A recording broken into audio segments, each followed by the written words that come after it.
Cyril Linette, en effet, qui est candidat. On sait que le 10 septembre, doit y avoir une élection du nouveau président de la LFP et La Brune est candidat.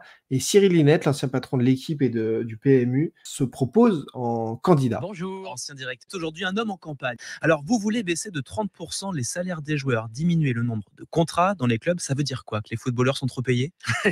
Non, ça veut dire que le football français, malheureusement, vit au-dessus de ses moyens. Alors d'abord, il faut être clair, hein, la Ligue de football professionnel, c'est pas les clubs, c'est les clubs qui sont maîtres du jeu, ce sont des entreprises qui sont dirigées par des présidents, par ailleurs, très dévoués. Mais c'est vrai que pour essayer d'instaurer des règles collectives, Mmh. le rôle de la LFP, c'est d'essayer de fixer un certain nombre de critères. Et je pense en effet que compte tenu actuellement des difficultés des clubs, il est important probablement de fixer des critères de gestion beaucoup plus stricts. Et je ne suis pas sûr que ça conduise réellement à une paupérisation du produit. Parce que je pense que les supporters, bien sûr, préfèrent avoir de grands joueurs, mais à mon sens, il y a moyen de construire un produit tout à fait attrayant et sympathique en étant un peu plus strict sur le contrôle des coûts. Mais justement, ces grands joueurs, ces joueurs stars, comment on les attire si on a moins de moyens par rapport aux autres ligues? Après, il faut être conscient de ce qu'on est. Aujourd'hui, le football français n'a pas les moyens de rivaliser avec des très grandes ligues européennes parce que le foot y est peut-être un peu moins ancré, parce qu'on a un championnat qui est très dominé par le Paris Saint-Germain, qui Mmh. lui a ses propres stars, et puis parce qu'il y a eu des erreurs sur lesquelles on ne va pas s'étendre pendant 107 ans, mais de choix de diffuseurs à plusieurs reprises qui ont conduit sans doute le foot français à perdre pas mal de revenus. Il a historiquement, en droit télé, là, un niveau de revenus historiquement faible. Donc, C'est justement le Paris Saint-Germain qui a conduit à ces dérapages, selon vous, l'arrivée du Qatar en 2011? non, je crois pas. C'est surtout le fait que le football a explosé au niveau financier un peu partout, je dirais, depuis l'arrêt Bosman en 96, lorsque les joueurs ont eu droit de circuler dans tous les clubs et que le football français, qui à l'époque avait des très bons résultats européens, s'est retrouvé menacé de toutes parts. Alors le football français s'en sort très bien parce que c'est le meilleur pays de formation du Mmh. monde. Donc on vend nos joueurs très très bien. Donc c'est une partie du modèle. Mais l'autre partie du modèle, c'est les droits télé. Et si les droits télé baissent significativement comme aujourd'hui, le foot français est en difficulté. Donc pour revenir sur votre question. Non, effectivement, le foot français ne peut peut-être pas se payer de très grands joueurs, mais je suis sûr qu'il peut construire un championnat, même deux championnats, Mmh. Ligue 1 et Ligue 2, de qualité d'une manière En différente. étant un peu plus sobre, donc. Vous parlez des droits télé, justement, ça fait pour voir tous les matchs sur DAZN et de son président, Vincent Labrune? Alors, je ne commande pas le passé. Je pense qu'il y a eu, je l'ai dit, une succession d'erreurs. Ça fait 4 diffuseurs en 6 ans. Ouais. C'est un record du monde. Le foot français, c'est vrai, a manqué de vision sur ce sujet parce qu'il est très dépendant des droits télé, trop dépendant des droits télé. Mais je pense que ça sert à rien de revenir sur le passé. Aujourd'hui, il y a DAZN. Mais vous dites quand même que ça a été trop. 4 diffuseurs en 6 ans, ça perd évidemment le client. Vous ne Mmh. pouvez pas vous abonner, tout le monde le dit, vous ne pouvez pas changer tous les ans d'opérateur télé. Donc, il faut de la continuité. Donc, la première erreur, déjà, ce serait de se dire, DAZN est là pour quelques mois, on ne va pas s'en occuper. Je pense qu'il faut s'en occuper et peut-être les aider à ajuster leur politique commerciale qui, effectivement, peut paraître aujourd'hui un peu surévaluée. L'Angleterre et la France ne sont pas les mêmes pays. DAZN, c'est une entreprise anglaise. Mmh. En Angleterre, on paye très cher le foot, beaucoup plus cher qu'en France, mais c'est pas le même ancrage. Et donc, il y a un moment donné, voilà, cette entreprise probablement va comprendre et sans doute avoir des offres commerciales peut-être plus accessibles. Et justement, ça ressemblerait à quoi la diffusion des matchs de Ligue 1 et de Ligue 2 avec Cyril Linette? À quel tarif? Non, alors je pense effectivement que le tarif acceptable en France, il est probablement plutôt autour de 15 ou 20 euros. Mais Ah moi, je ne oui. suis pas. Oui, mais je pense. Mais moi, je ne suis pas. Alors, c'est beaucoup plus bas et ça ne tient pas aujourd'hui dans le modèle économique actuel. On est bien d'accord. Mais moi, je ne suis pas. D'abord, je ne suis pas un homme politique et puis je ne suis pas simplement un expert des droits sportifs. Je suis surtout un manager. Et un manager, n'importe quel manager qui arriverait aujourd'hui à la tête du foot professionnel français dirait on a effectivement un problème de perte, de coûts, de charges. On perd trop d'argent et le club perd trop d'argent. On a un problème de relation à nos diffuseurs qui fait qu'on n'arrête pas de changer. Il faut de la continuité. On se retrouve Mmh. dans une Mmh. situation où historiquement on touche peu et historiquement on paye beaucoup. Enfin, jamais le foot n'a touché aussi peu, jamais le téléspectateur n'a payé autant. Et puis on a un problème de produit. Il faut qu'on retravaille notre produit, notre relation avec nos supporters, notre image, notre captation télé. Je veux dire, il y a les trois Et ne pas sujets. oublier que les supporters sont finalement ceux qui vont profiter du football, c'est ça? Ben, les supporters sont les clients. Et Alors, vont vivre. je les appelle les clients parce qu'il y a différentes typologies. Les ultras, les supporters, les spectateurs, les téléspectateurs, c'est pas les mêmes. Ouais, c'est intéressant ce que dit Cyril Linette par rapport à tout ça, par rapport au prix, par rapport à la perception qu'on a du spectacle, par rapport au spectacle qui est vendu. Et lui, il est candidat donc en dernière ligne droite. Là, il reste 20 jours à l'élection donc du président de la LFP. On sait comment c'est. Il faut des parrainages. Ensuite, il faut bien sûr beaucoup de jeux politiques parmi les présidents de clubs. c'est peut-être une campagne blanche pour Cyril Linette qui pourrait ensuite ravir la place dans quelques années à la suite de 2 mandats de Vincent Labrune. Je ne sais pas si Vincent Labrune va payer si cher que ça c'est les derniers récents échecs. En tout cas, Vincent Labrune s'attendait à ce que le foot français soit beaucoup plus bouleversé et soit sur la pente ascendante pour oser penser que les droits puissent atteindre près du milliard. À l'arrivée, ça ne s'est pas passé comme ça. À l'OM, rien n'a bougé, par exemple.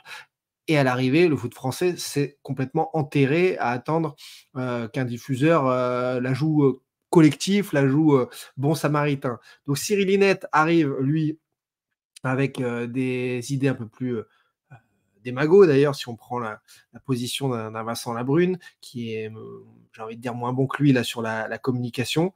Mais en revanche, je m'y retrouve et je trouve ça très intéressant, même s'il y a un peu de démago, sur tout ce qu'il dit dans l'analyse. Voilà, on n'a jamais payé aussi cher pour voir du foot pour un spectacle aussi bas. Bon, déjà, ce constat-là, il est terrible, terrible. Voilà, on est dans un bazar total. Mais tu es engagé avec DAZN, qui n'a rien à voir avec Mediapro, encore une fois, au niveau des reins solides qu'il y a, etc. Tu dois accompagner ce diffuseur pour faire au mieux actuellement, tout simplement, que ce soit pas si low cost que ça, etc. Mais c'est vrai que quand on voit les diffusions, je crois que c'est la Liga et la Serie A aujourd'hui, avec les flous, on a l'impression qu'on est en mode portrait, la qualité d'image, l'amélioration du cinématographique presque de la production des matchs. En Ligue 1, on a l'impression encore d'un amateurisme, c'est du streaming, quoi. Alors, c'est pas étonnant que beaucoup se reportent sur l'IPTV et le Telegram pour suivre, puisque de toute façon, tu te dis, c'est même pas diffusé en 4K, il n'y a pas de problème. Mais à partir du moment où tu apportes une production, une réalisation léchée, quelques stars sur le terrain, mais ça va, ça vient, hein, à nous de les créer, comme je l'ai toujours dit. Je pense qu'en effet, la Ligue 1 peut se relever, avec un grand OM, bien sûr, pour concurrencer le PSG. Tant que de toute façon, il n'y aura pas de club apte à concurrencer le PSG, de toute façon, tu n'as pas d'histoire à raconter. Basta, il faut arrêter de se mentir. Et la Brune, ça, il ne faut pas lui enlever, il a été très bon là-dessus. Il a toujours dit, dès son arrivée, on va aider à faire racheter ou à racheter les gros clubs, les grosses entités, pour qu'on ait un top 5, top 6 français avec des clubs connus. Tu peux pas, et le problème c'est que lui, tout s'est mis en travers de sa route, puisque tu te retrouves avec Brest en Ligue des Champions, deuxième. Et tu sais très bien que Brest, cette saison, ils vont viser le maintien, je vois pas comment ils pourraient faire autrement, et qu'en Ligue des Champions, ça va être archi compliqué. Voilà, c'est donc tout ne s'est pas passé du tout comme il l'envisageait, et lui, il a fait des choix forts, avec des annonces fortes. Malheureusement, le scénario écrit qu'il a voulu écrire ne s'est pas écrit comme ça du tout. Toi, Thibaut, ton choix pour la LFP, Labrune, Carl Olive, Cyril Linette, Boucher. Alors, j'ai vu Boucher, que je ne connais pas, avec son livre, en campagne contre CVC, contre Labrune, etc. J'aimerais beaucoup voir Monsieur Boucher, président de la LFP, pour voir comment il dénoncerait le contrat CVC, remettrait de l'ordre tout ce qu'il a dit, lui, l'ancien journaliste, dans son livre, comment il mettrait ça en place concrètement. Parce qu'à mon avis, il aurait les pieds et poings liés sur pas mal de choses, et ce serait compliqué. Les idées d'un Cyril Linette de remettre à plat même les salaires à la Ligue, de baisser le train de vie, de revenir à une Ligue 1 plus humaine, finalement, j'adore. Carl Olive, j'ai pas trop encore vu de programme, mais c'est le président, vous savez, du Variété Club de France, club de match caritatif avec qui j'ai le plaisir et le bonheur de jouer très régulièrement en vétéran les samedis dans des matchs pour la bonne cause. Et ça va reprendre début septembre. Donc Carl Olive, j'ai son lien direct, c'est mon président de club, on va dire. Et donc je peux lui envoyer un message pour savoir le détail de son projet, mais je ne sais pas exactement. Je sais que ce qu'il en est, donc je ne peux pas te répondre à ça. Quelqu'un que j'apprécie, très très bon dans la communication, très impliqué. Je ne sais même pas comment il trouve le temps de faire tout ce qu'il fait dans sa vie, et c'est formidable. Donc il est à droite, à gauche, il était au marathon pour tous, il est le lendemain matin sur des marchés, l'après-midi à l'Assemblée, un bazar, enfin, waouh, impressionnant d'énergie. Donc c'est tout à fait ce qu'il faut aussi pour bouger le foot français. Donc voyons ça, les amis. Salut Pat le pâtissier de retour dans le Dash Foot, ça fait plaisir. Donc voyons ça. Et donc fallait parler du sujet Cyril Linette, candidat à la tête de l'AFP, avec cette interview de campagne que je ne vais pas vous montrer en intégralité, mais qui est dispo sur France Info. Avançons.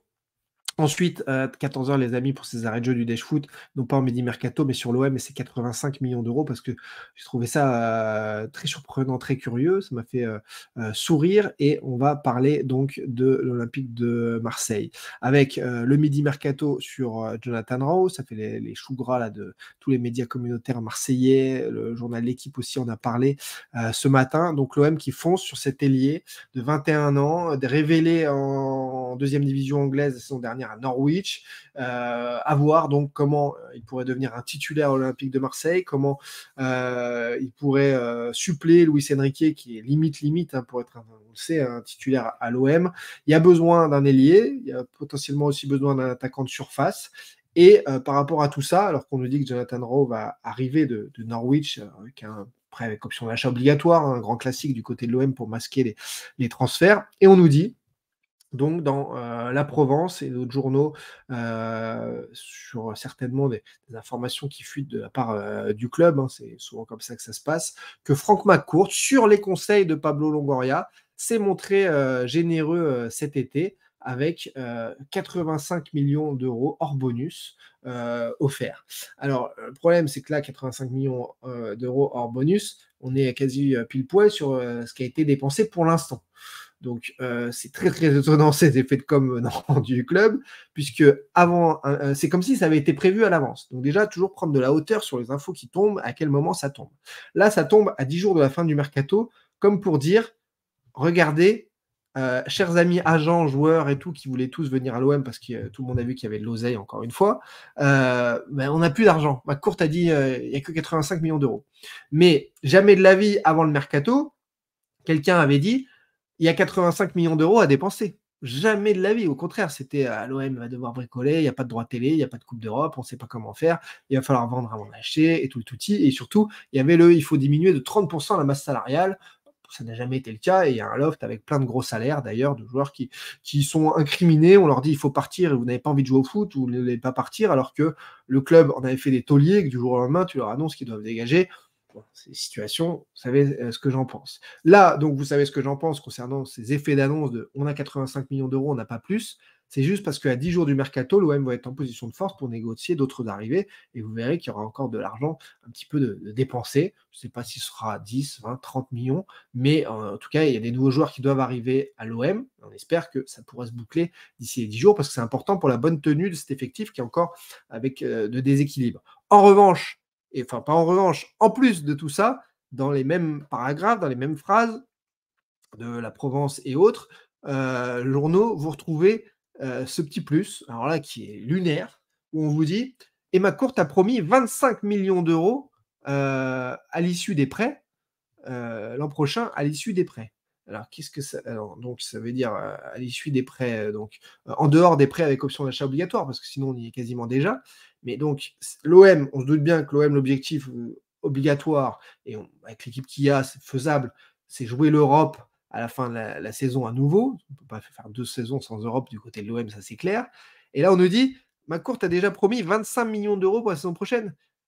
C'est joli de sortir par la grande porte comme ça, mais 25 millions d'euros, qu'est-ce que ferait l'OM de 25 millions d'euros l'été prochain, alors qu'ils ont mis 100 millions d'euros en 2021, 100 millions d'euros en 2022, je ne sais combien claqué en 2023, et là on va être aux 100 millions d'euros sans problème, et en plus sans parler des options d'achat obligatoires cet été.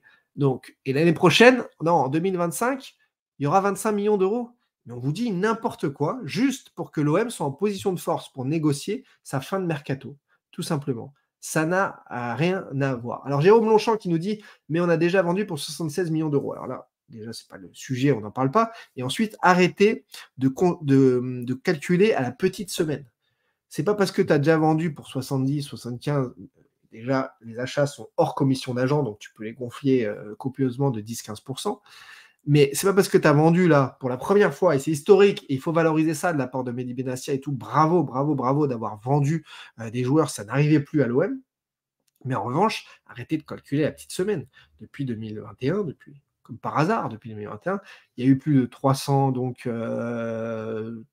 330 millions d'euros d'achats hors commission d'agents, donc tu peux rajouter c'est plus de 350 millions d'euros donc sur d'achat de joueurs. Et en revanche, tu as vendu pour 120, quelque chose comme ça, en global.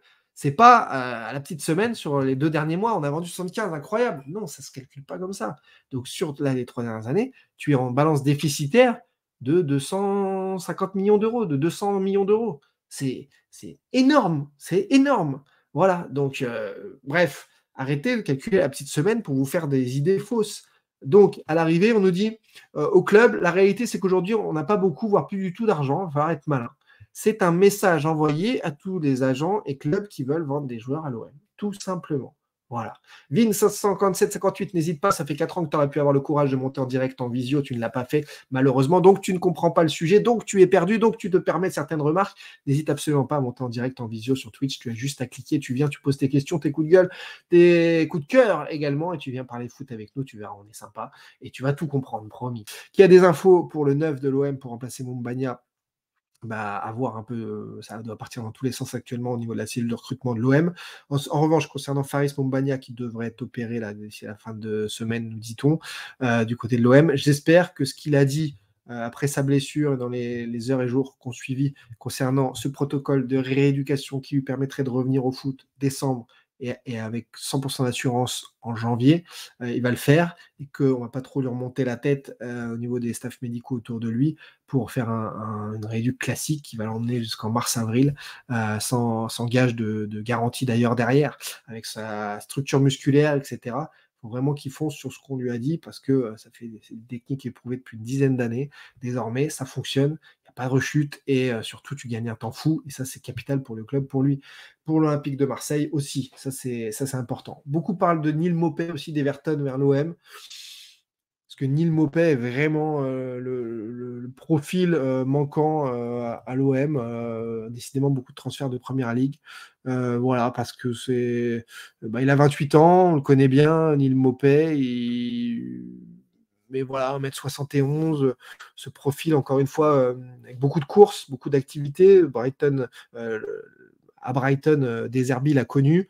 Je ne sais pas si Neil Maupay, moi, je ne l'évalue pas en tout cas personnellement, comme l'élément manquant de cette attaque ou la complémentarité de base. Merci à tous les passionnés.